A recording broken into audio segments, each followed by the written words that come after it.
आगरा में शनिवार को करणी सेना एक बड़ा विरोध प्रदर्शन करने वाली है। राणा सांगा की जयंती है, तैयारियां पूरी हो चुकी है। मेरे साथ क्षत्रिय करणी सेना के अध्यक्ष राज शेखावत साहब हैं। राज साहब, क्या तैयारी है जो राणा सांगा की जयंती पर, किस तरह का आयोजन करने वाले हैं? तैयारी ऐसी है कि पूरे भारतवर्ष का क्षत्रिय और सनातनी कल बड़ी संख्या में, अनगिनत संख्या में यहाँ गढ़ीरामी पहुँच रहा है। हमारी कई सारी अपेक्षाएं हैं। उन अपेक्षाओं को लेके कल इस जन्म जयंती के शुभ अवसर पर, उपलक्ष्य पर हम हमारी अपेक्षाएं उस कार्यक्रम के माध्यम से सरकार और प्रशासन तक पहुंचाने जा रहे हैं हम लोग। और हमने 5 बजे तक का समय प्रशासन को और सरकार को दिया है कि उनका प्रतिनिधिमंडल आए, हमारे से बैठ के इन अपेक्षाओं पे चर्चा करे और हमारी इस मांग को स्वीकार, इस पर अपनी सहमति दर्ज कराए, ताकि हम अनुशासन से सब कुछ कर सके और फिर अनुशासन से आए थे, अनुशासन से हम वापस हमारे घर को जा सकें। क्या है मांग, क्या है? मांगे कई सारी हैं। उसमें जो मुख्य हमारी मांग है कि जिस व्यक्ति ने ये अभद्र टिप्पणी की है संसद भवन से, उस व्यक्ति की सदस्यता तुरंत प्रभाव से रद्द की जाए। दूसरा, संसद भवन के बाहर आके भी उसने ये स्टेटमेंट दिया है अभद्र टिप्पणी वाला, तो उस पर राष्ट्रद्रोह तो बनता है। आप संवैधानिक भी जाओ तो राष्ट्रद्रोह, चलो संसद भवन में नहीं बनता, नहीं बाहर तो बनता है, तो उसके तहत इस पर कार्रवाई की जाए। उसके साथ साथ हमने ये कहा है कि जिन बच्चों पे झूठे केस में, मुकदमे में, वो हटाए जाए। उसके बाद हमने ये कहा कि कुछ ऐसे पुलिसकर्मी थे जिन्होंने कस्टडी में हमारे उन योद्धाओं के साथ निर्दयतापूर्वक व्यवहार किया, उनको 3rd डिग्री का टॉर्चर किया, जबकि वो योद्धा थे, वो एक आंदोलनकारी थे, कोई आतंकवादी नहीं थे या कोई गुनहगार नहीं थे। तो उनके विरोध में भी हमें FIR दर्ज करनी है, उनका सस्पेंशन कराना है हमें। इसके अलावा अखिलेश जी को हमने कहा है या तो इसको हटाओ या आप खत्म हो जाओगे, तो हमने वो भी उनसे मांग रखी है। साथ ही साथ हमने ये भी कहा है कि जो भी हमारी अपेक्षा हैं, उन अपेक्षाओं पे हमें सहमति दर्ज करने के लिए प्रतिनिधिमंडल भेजिए। तो हम चाहते हैं कि ये आयोजन है वो अनुशासन के साथ हम संपन्न कर सकें। आप तो पहले सिर्फ माफी की मांग कर रहे थे कि रामजी लाल, किसने बोला आपको? कौन बोलता है माफी? हमने कभी माफी का शब्द यूज ही नहीं किया। मैं आपके तमाम सारे बिल्कुल नहीं कहा। मैंने कहा आपसे उपेंद्र राणा ने कहा, भाई घोषणा करने वाला उपेंद्र राणा, ठीक है भाई, घुसने वाला उपेंद्र राणा, उसकी टीम, घोषणा तारीख की भी उसने की, स्थल की भी उसने की, आयोजनकर्ता भी वही है, हम उसको व्यवस्था दे रहे हैं। राज शेखावत लगा है, उसका जो मुखिया है उसके साथ खड़ा है, और उसके साथ ये सभी क्षत्रिय महासभा से लेके और जितने भी करणी सेना से लेके जो भी पूरी के पूरे संगठन, सनातनी संगठन आज एक साथ मिलकर ये आयोजन कर रहे हैं। माफी की बात ही नहीं है साहब। लखनऊ वाले तो पोस्टर लिए थे साहब, वो खड़े होकर कह रहे हैं माफी मांगो। सर देखिए, मूवमेंट तो हम कर रहे हैं ना, कमांड तो हम संभाल रहे हैं ना, तो जब हम बोल रहे हैं कि माफी नहीं, हड्डी तोड़ कुटाई होगी तो होगी, आज नहीं तो कल होगी। उसकी रेकी हो रही है साहब, उसकी रेकी हो रही है। जिस दिन मौका मिला, बहुत जल्द आपको शुभ समाचार मिल जाएंगे कि हड्डी तोड़ कुटाई हो गई। और साहब एकमात्र विकल्प बचा ही है, आप सनातनी है सनातनी, क्या आप स्वीकार देगा आप गद्दार है? आप स्वीकार, आप गद्दार है क्या? मानव सरकार गद्दार है क्या? अभी आप कह रहे हैं मेरी बात तो मेरी बात, आप, हम या आप जो भी सनातनी है, उन सबको उस व्यक्ति ने गद्दार कहा। उस व्यक्ति को जवाब देने के लिए अब हमारे पास विकल्प बचा ही नहीं, क्योंकि माफ़ी तो हमने लगातार दी है लोगों को। अब माफ़ी का विकल्प नहीं है, विकल्प है इन लोगों की कुटाई। इस कुटाई से क्या होगा मैं आपको बता दूं, एक भय का माहौल पैदा होगा कि यदि महापुरुषों के बारे में, देवी देवताओं के बारे में या फिर धार्मिक ग्रंथों के बारे में यदि हमने गलत टिप्पणी की तो अब कुटाई होगी साहब। कानून व्यवस्था हाथ में ले लेंगे साहब। तो वो क्या कर रहे हैं? वो क्या कर रहे हैं?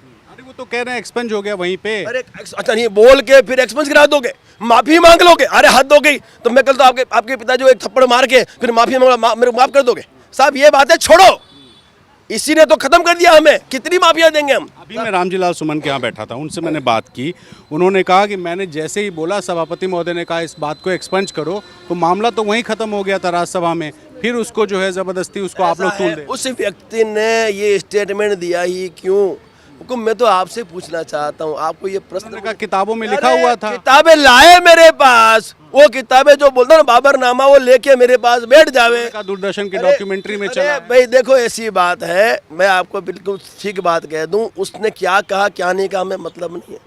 बस उसने जो कहा उसके लिए हमें आक्रोश है, और इस आक्रोश का जवाब हम देंगे। जो वक्तव्य, जो निंदनीय टिप्पणी उसने की है, जो अभद्र टिप्पणी की है, उस टिप्पणी से हम सभी आहत हैं और माफी हम नहीं देंगे किसी। आप ये जो कुटाई की बात कर रहे हैं, आप सरकार पे, कोर्ट पे, पुलिस पे, किसी पे यकीन नहीं? अरे साहब, जिसको संविधान का डर लगे उसको डराए संविधान से। क्या उसको संविधान का डर लगता है क्या? वो संसद भवन के बाहर आके भी मीडिया के सामने स्टेटमेंट वही दे रहा है जो अंदर दिया उसने। तो आप मुझे बताइए साहब, जिस व्यक्ति को संविधान का डर नहीं है, जो इतने बड़े पद पर बैठा है, जो जिसकी जो जनप्रतिनिधि है, यदि वो ऐसी अभद्र टिप्पणी करता है तो साहब जिसको संविधान का डर लगे ना उसी संविधान से डराना है। इनको डर लगता नहीं, इसको संविधान से नहीं, इनको कुटाई से डराएंगे साहब, और डरा के दिखाएंगे आपको, जो बोलते हैं उनको करने की ताकत है। कल क्या करेंगे? कल क्या करेंगे साहब, हमारी अपेक्षाओं के साथ मैदान में उतरेंगे, सरकार के सामने अपेक्षा रखेंगे। भाई हम जनता है उनकी, है मुख्यमंत्री जी की हम जनता है, उत्तर प्रदेश की जो है जो मुख्यमंत्री है, प्रशासन है, हम उनकी जनता है। तो हम किसके पास जाएंगे?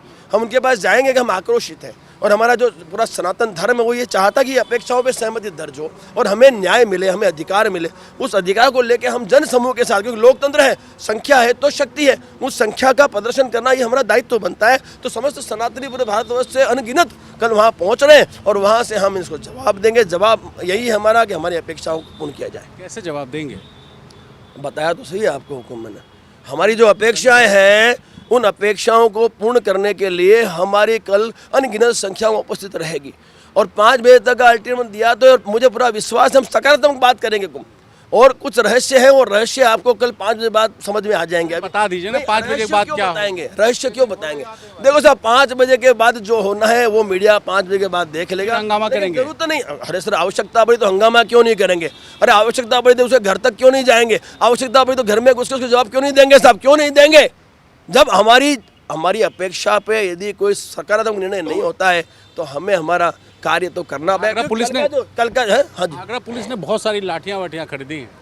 ऐसा है साहब, देखो पुलिस प्रशासन है, उनका हथियार है लाठी, तो यदि खरीदी है तो उसमें हमें आपत्ति नहीं है साहब। एक हथियार आपके पास भी दिख रहा ये है। हथियार सब, ये जो हथियार है ये हथियार आज से नहीं है, सन 1998 ऐसा तो नहीं इसका इस्तेमाल करने वाले? ऐसा है साहब, इसका इस्तेमाल करने की आवश्यकता जहाँ पड़ी ना वहीं किया जाएगा। ये हथियार आम लोगों को मारने के लिए नहीं है, ये हथियार उन लोगों को मारने के लिए जो हम पर जानलेवा हमला करेगा, जो कश्मीरी आतंकवादी है जिनके साथ में 8 साल लड़ा हूँ कश्मीर में, उन आतंकवादियों की तरफ से यदि कोई हमला होगा तो उसके लिए ये हथियार यूज करेगा। या फिर जिस लॉरेंस के साथ हमारी लड़ाई है, जिस लॉरेंस ने हमारे मुखिया को मारा है, उस लॉरेंस के यदि गुर्गे आएंगे तो उन गुर्गों को ठोकने के लिए इसका उपयोग करने के लिए रखा है, न कि आम आदमी के लिए रखा है। पुलिस कह रही है कि अगर कोई भी हिंसा करेगा तो उसको उसी तरह जवाब। अरे तो हमने कहाँ मना किया?